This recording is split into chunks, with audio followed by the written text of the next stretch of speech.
आणि आता एक मोठी बातमी, कोची ते दिल्ली विमानाची नागपूर विमानतळावर इमर्जन्सी लँडिंग करण्यात आलेली आहे। विमानात बॉम्ब असल्याची धमकी मिळाल्याने लँडिंगचा हा निर्णय घेण्यात आलाय। इंडिगो कंपनीच्या विमानात 157 प्रवासी असल्याची माहिती मिळते।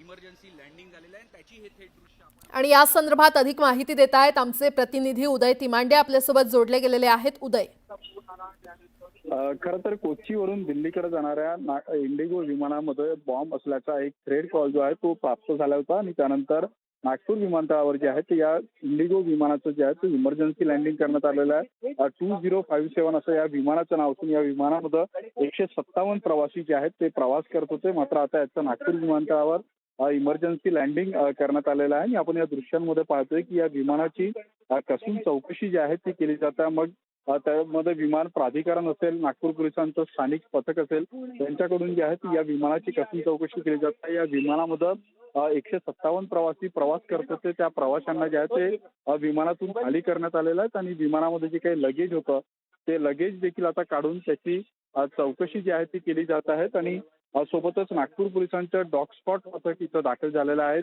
उपायुक्त दर्जाचे पोलीस अधिकारी इथं दाखल झालेले आहेत आणि त्या डॉग स्पॉट कडून जे आहे ते विमानाची कसून छानबीन जी आहे ती केली जात आहे। कारण थ्रेडचा कॉल होता आठवड्याभरापूर्वीच आपण अहमदाबादमध्ये विमानाची झालेली दुर्घटना पाहिली होती आणि त्यानंतर आता हे इमर्जन्सी लँडिंग झालेली आहे। त्यामुळे कुठलाही कसूर राहणार नाही या दृष्टीने जी आहे ती तपासणी या विमानाची केली जाते। सुमारे अर्धा तास झाला विमानाची तपासणी केली जाते।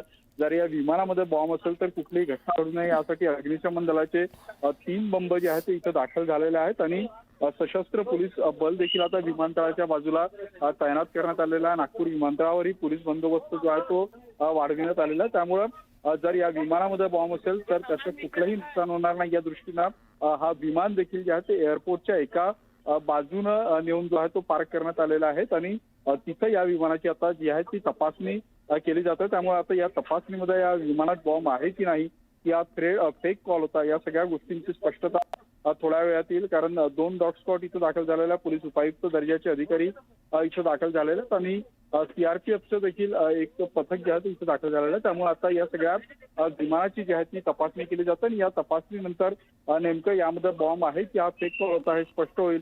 मात्र कुठलीही रिस्क जी आहे ती या क्षणाला इथे घेतली जात नाही। या प्रवाशांना जे आहे ते एअरपोर्ट मध्ये आणण्यात आलेलं आहे आणि विमानाला विमानतळाच्या एका बाजूला पार्क करून जे आहे त्या विमानाची तपासणी केली जाते आता।